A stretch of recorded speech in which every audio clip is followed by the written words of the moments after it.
Para saudara dan saudari yang Tuhan cintai, selamat pagi dan selamat bertemu lagi dalam renungan harian dari Paroki Santo Fransiskus Assisi APO, edisi hari Jumat tanggal 7 Juni 2024 dalam masa biasa yang ke-9. Hari Jumat sesudah Hari Raya Pentakosta dirayakan sebagai Hari Raya Hati Yesus yang Maha Kudus.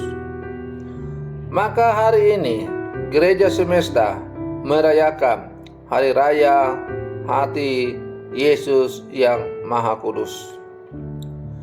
Mengawali hari yang baru ini, kita hendak mendengar dan merenungkan sabda Tuhan. Marilah sebelum kita mendengar dan merenungkan sabda Tuhan, kita berdoa. Dalam nama Bapa dan Putra dan Roh Kudus. Amin. Allah Bapa kami yang Maha Kuasa, Engkau telah mewahyukan cinta kasih-Mu dengan hati Putra-Mu terkasih. Kami mohon Kau perkenankan menimba dari sumber segala anugerah, serta memperoleh kekuatan rahmat-Mu yang melimpah. Bersabdalah ya Tuhan, kami siap mendengarkan. Terpujilah Engkau Bapa, Putra dan Roh Kudus, kini dan sepanjang segala masa. Amin. Para saudara dan saudari yang Tuhan cintai, sabda Tuhan yang hendak kita dengar dan kita renungkan untuk mengawali hari yang baru ini, Hari Raya Hati Yesus yang Maha Kudus, diambil dari Injil Yohanes pasal 19 ayat 31 sampai 37. Tuhan bersamamu. Inilah Injil suci menurut Yohanes. Pada hari persiapan dan supaya pada hari Sabat mayat-mayat itu tidak tinggal tergantung pada kayu salib, sebab Sabat itu hari yang besar, maka datanglah para pemuka Yahudi kepada Pilatus dan meminta kepadanya supaya kaki orang-orang itu dipatahkan dan jenazahnya diturunkan.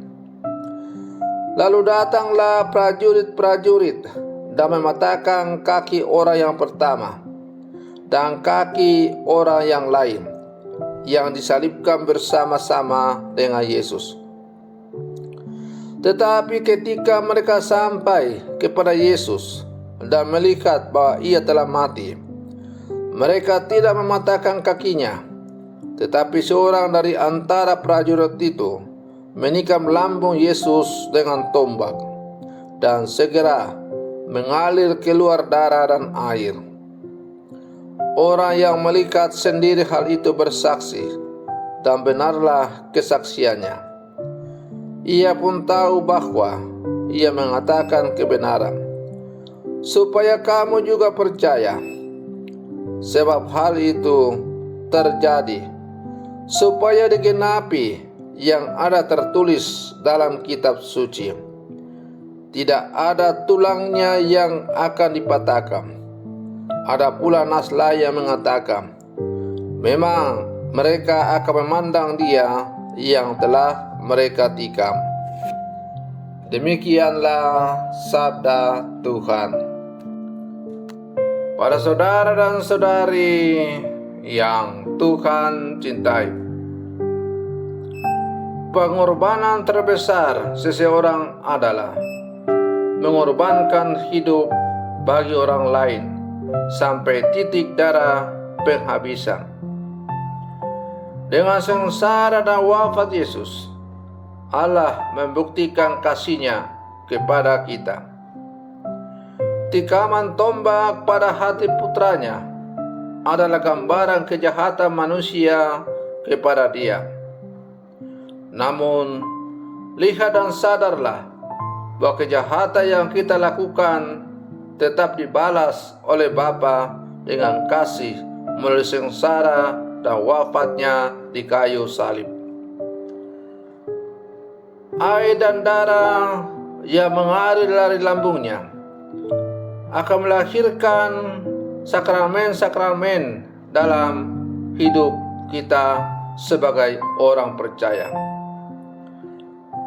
Air dan darah melambangkan kasih Allah yang begitu besar yang membasuh dosa-dosa kita, sehingga kita akhirnya dibebaskan dari perbudakan dosa.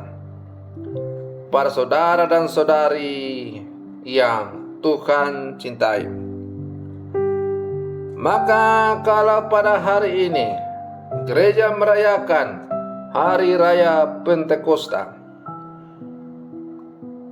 atau kita merayakan Hari Raya Hati Yesus yang Maha Kudus yang dirayakan sesudah Hari Raya Pentakosta, maka kita diajak untuk merenungkan betapa dalamnya cinta Allah kepada manusia.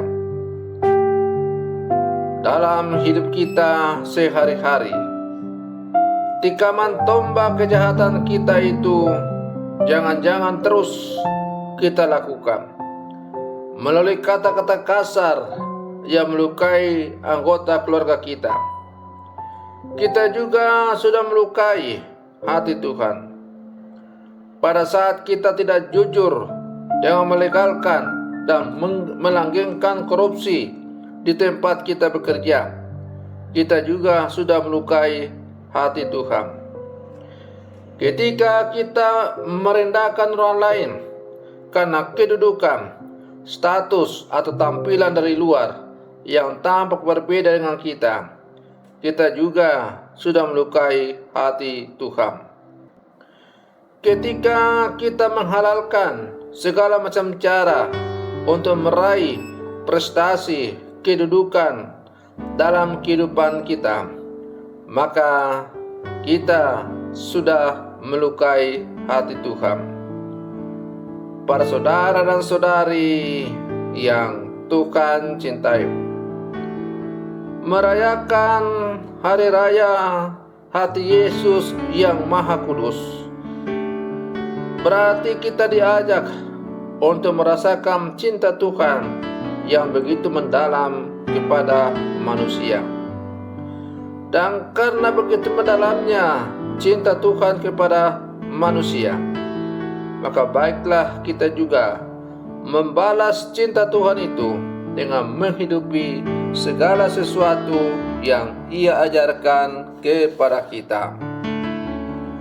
Para saudara dan saudari yang Tuhan cintai, sebagai murid-murid Yesus yang hidup di zaman sekarang, mari terus kita berjuang dan berusaha untuk mewujudkan cinta Tuhan dalam seluruh kehidupan kita. Kita berjuang menjalani kehidupan kita dengan hati yang penuh cinta, hati yang tulus kepada Allah dan kepada sesama. Semoga pada akhirnya cinta Tuhan yang mengalir dari hatinya yang Maha Kudus semakin melingkupi hidup kita, agar kita dimampukan menjadi rasul-rasul cinta Allah dalam seluruh kehidupan kita.